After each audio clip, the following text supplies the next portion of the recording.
Ayan na guys, good morning to all of you out there. Di na ta guys, maabot na ta sa unang destinasyon na to na isla, island.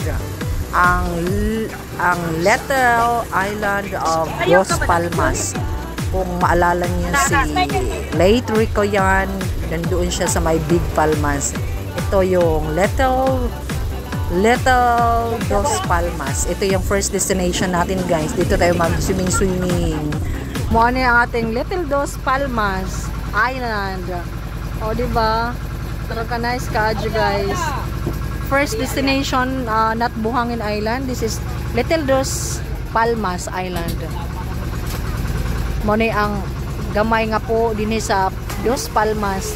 Nasa yung sandbar guys. Oo, diba? Nandito sila yung sandbar. Muna yung atong first destination, Little Dos Palmas. Ito yung Dos Palmas. Nawa na, mga Disney princess, lingkod lang. Ko, naunahan namin sa usa. Wala na. Nakayak na.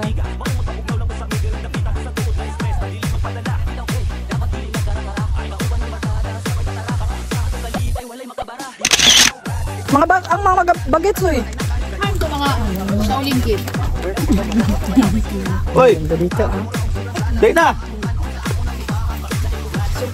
Usugan na ba? Sa gitna kami ng Alam ka mo dyan sa dito ron. isla. Gihalahan ko dyan. Yan ang ating next destination is Dos Palmas. Big Dos Palmas. Malaking Dos Palmas na island.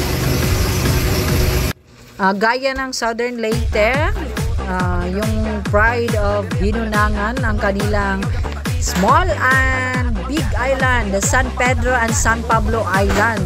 Ito naman, dito sa Puerto Princesa, meron silang Little and Big Dos Palmas Island.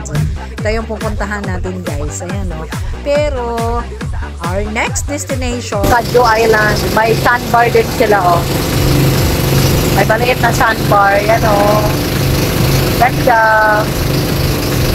Pupunta kami sa may Tuma, Puntod. Sandbar. May mga sandbar na maliit dito. Yan o. Yung puti. Sa unahan. Caddo Island. Saan lang kami. Maubos yung isang araw natin guys kung iikutin natin yung buong isla dito sa Puerto Princesa. Tingnan itong barko guys. Yung last kung naalala nyo pa yung bagyong Odette, hindi nila napansin, meron kasing mga isla dito, baka bumunggo siya doon. Pero sabi nila safe naman daw yung mga pasahero dito nung time na yon. Ayan, dadaanan natin kasi pupunta tayo dun sa Tungas Puntod Island Sandbar. Dito na tayo sa maliit na sandbar. O, diba? Monay Puntod. Tiyo, Puntod Tunga. Ha? Puntod Loud. Akane, Monay Puntod Loud. Itawag nila Puntod Loud ni Dinhi. Puntod Loud. Ang isa is Puntod Tunga, katong dito. Motoy atong last na atuan. Hindi, pwede ta mag-swimming. Very nice.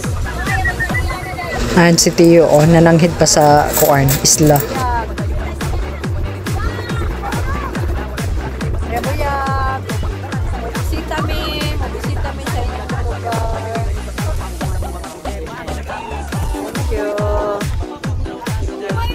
O diba? Di porket 40 na. Bawal na maglakwat siya. Bahalag dili ta kwartahan. Basta napalibutan lang taghigala o kapamilya nga mga maayo o batasan.